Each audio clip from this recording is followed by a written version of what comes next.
بله تماشاوان جایدی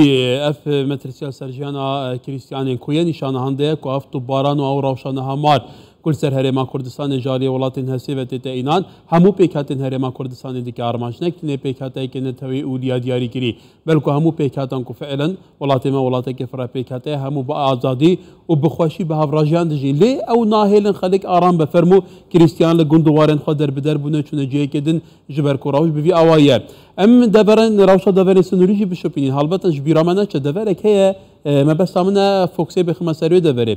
سنوري قزاسي دكانا نها قزاسي دكانا سيكوچكا سنوريا لويري همو دما لويري روشكه تصيت هي روشكه دجوار هي طب باران هي درون باران هي بومبا باران هي بريس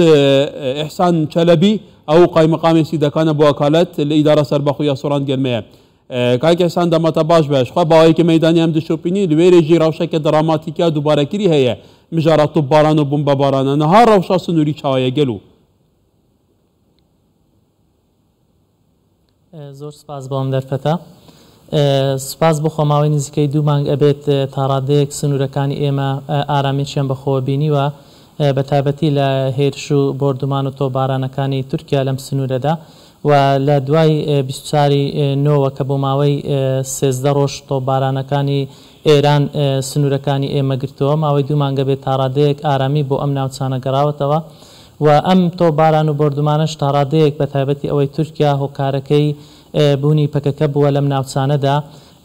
تەسەوری ئەوە ئەکەین لە ئێستادا بەهۆی تێکچوونی کەش و هەوا بوونی مژێکی زیاتر لە ناوچە شاخاویەکان ئەگەری پێکدادانەکان زیاتر ئەبێت بە تایبەتی لە کاتی زستاناندا چکە بەپێ ئەو دیراسەیە کە کراوە لە ساڵانی ڕابردوودا بە تایبەتی لە ماوەی 5 ساڵی ڕابردوودا بە تایبەتی لە کاتی زستانان لە ئەنجامی هێرشی پەکەکە بۆ سەر قەرەقۆڵە سەربازیەکانی تورکیا ئەوانیش بە پەرزدانەوەیان هەبووە سوپاس بۆخوا بۆ ماوەی 2 مانگە بێت تا ڕادەیەک ئارامی هەیە هیواخوازین هەر بەم شێوەیە بیت و خەڵکی ئێمە لە ئارامی و لە دوور لە ترس و لە ڕاوکێدا بژیت ولی هەلبەت دەبەرەوە ژبەرک و دەبەرێکە سێکوچکا سنووریە هەم جاریە تورکیە بە هەم جاریە ئیرانی بە هەم بە هێجەتا هەبوونا گەریلان پێکێک هەم بە هێجەتا هەبوونا هێزین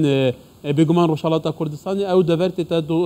ئارمانجکردن تو زانیژیم و تورکیە نها ئۆپەراسیۆنێن خۆوە کە جارانینە لە زستانیان لە پاییزێ بێتە دەست پێکردن بەرکو لوێرە بێگومان ناوەندەی سەربازی دانانەبان ئۆپەراسیۆنان بەردەوام دکە کەواتە ژیانە خەلکی چاوایە نها ڕەوشە خەلکی چاوایە یعنی هیچ گەرنتیەکەیە کو بێ زستانێ ئارامی دەرباز بکەن تۆپ نەبارن بەداخەوە ئەڵێن کە هیچ گرنتێک نییە بۆ ژیانی ئەم خەڵکە چکە بە تایبەتی ئەو تۆبارانەی کە ئەکرێت لەلایەن ئێرانەوە لە ماوەی ڕابردووە بە شێوەیەکی هەڕەمەکی بۆ بێ ئەوەی کە هیچ حزبەکانی ڕۆژهەڵات بنکە و بارەگەیان لەم سنووری ئێمەدا بەو شێوەیە هەبێت ئەو شوێنانێکەوە تۆپباران ئەکرێت یاخود بە درۆن لێیان ئەدا و هەروەها ئەو شوێنانێکەوە لە کۆنتڕۆڵی تورکیادان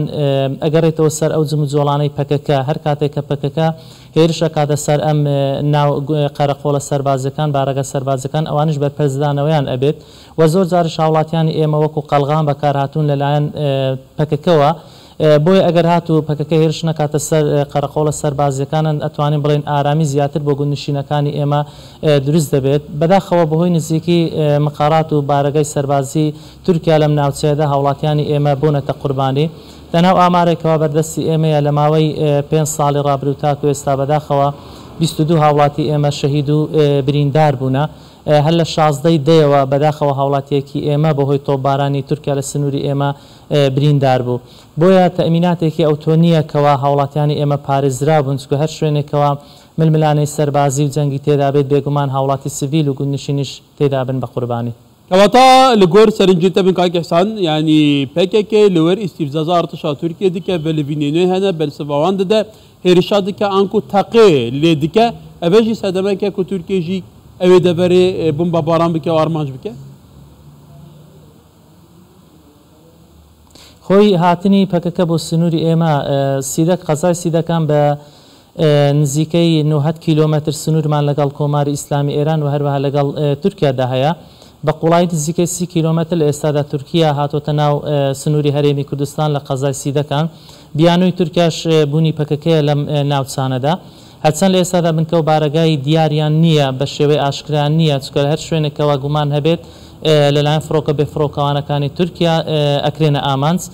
بەڵام زۆربەی کاتیش کە هێرش ئەکرێت بە شێوەی چەند کەسیەوە هێرش ئەکرێتە سەر قەرەقۆڵە سەربازیەکانیان ئەوانش بەرپەرچیان دەدەنەوە ئەگەر هاتو هێرشەکانی پەکەکە بۆ سەر تورکیا بوەستێت یاخود ئەو هێرشانێکەوە بە شێوەی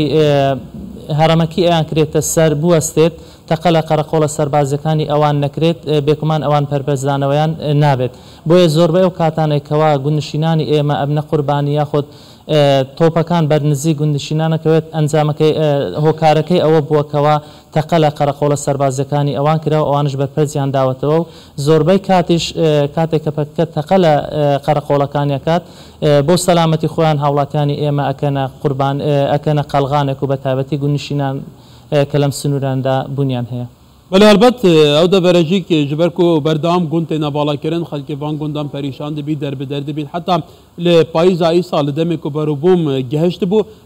xelek diravî niha rewşa xelkê ew yên wan gundan ku derbider bûne gelo ewlkî vedijî rewşa wan çawa ye xizmetguzarî bû çawa têne desteberkirin بەداخەوە لە ساڵی 1970ەوە تاکو ئێستا 118 گوند لە سنووری ئێمەدا چۆل بووە و لە 24 نۆی ئەم ساڵیش بەداخەوە نزیکەی 6 گوندی تر چۆل بوون هەرچەند لە ئێستادا بەشێکیان گەڕاونەتەوە بەشێک تریشیان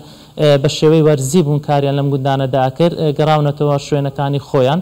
بەڵام بێگومان ترسود لە ڕاوکە لەلایەن هاوڵاتیان و گوندنشینانی ئێمە هەیە بەشێکی زۆر ئەوانە کاری مەڕداری یاخود کاری کشت و کاڵی ئەکەن لە سنووری ئێمە زۆرێک بێ ئومێدیان پێوە دیارە ئەوانە کاری مەڕدارێکم بەشێک لە مەڕووماڵاتی خۆیان فرۆشتووە یاخود ڕێژەی بەخێوکردنی مەڕووماڵاتیان زۆر کەم کردوتەوە و ئەم ساڵە ڕێژەیەکی یەکجار جوتیار زەرمەند بوو بەهۆی ئەو تۆبارانەی ئێران لە کاتی سنینەوەی بەروبوومەکانیان بەریان کەوت بۆیە وای لێدەیەکەوە ساڵی داهاتوو هاوڵاتیان یان جوتیارانی ئێمە بەم شێوێ ڕوونەکەن لە کاری کشت و کاڵی و یاخود بەخێوکردنی مەڕداری بەهۆی ئەوەیەکەوە بەهمیشە زەرمەند ئەبن لە ئەنجامی ئەو تۆباران و بۆردمانەی کەوا کۆماری ئیسلامی ئێران یاخود تورکیا لەو سنووری ئێمەدا کات. بەڵێ کاکستان توزانی ویدەمی سیدەکان ناحیەبوونی ها سیدەکان بوویە قازا کەواتە دچارتوبێ بەرفرەکردا دام و دەستگەین ئیداری لێ دەبەرێ بە تا چەند هاندەرێکی ji بۆ پێتر خزمەتەوەی دەبەرێ بێتەکردن هەرچی نەبیت ئەو جێ ناوەدان.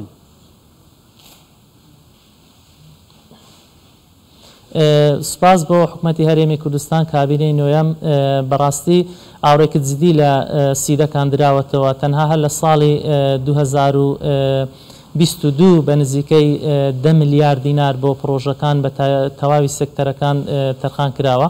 بەشێک لە پرۆژەکان تەوابوون و بەشێک لە پرۆژەکانی ترشماون بێگومان بە قەزابوونی سیدەکان ئاورێکی جدیتر ئەدرێتەوە لە گوندنشینان و هەروە لە دانیشتوانی قەزای سیدەکان بەشێک لە فەرمانگەکان لە ئێستادا بوونیان نییە بە تایبەتی دامەزراوی حکوومەت وەکو دادگا وەکو بەڕێوەبەرایەتی کۆمەڵی بەڕێوەبەرایەتیش ئەکرێنەوە ئەمەشان هاندانێکە بێ بۆیەکەوە خەڵک بە ئاسانی دەستی بکات بە خزمەتگوزاریەکان و هەروەها بە ئاسانی ڕایکردنی کاری هاوڵاتیان لە هەمان کاتیش ئەبێتە هۆی ئەوەی بژانەوەیەکی تر بە کەرتێکی گەشتیاری لە سنووری ئێمە و هەروەها تا ڕادەیەک ئەبێتەوەی کەمبوونەوەی ئاستی بێکاری بەوەیکەوە هەڵی کار زیاتر بدۆزرێتەوە چکە لە هەڕەمی ئیداریەوە لە نەحیەوە گەورەتر بووە بۆ قەزا. بەڵێ بڕێز ئێحسان چەلەبی قایمەقامی سیدەکان بۆ وەکالەت لە سۆران سوپاس کاکەسان.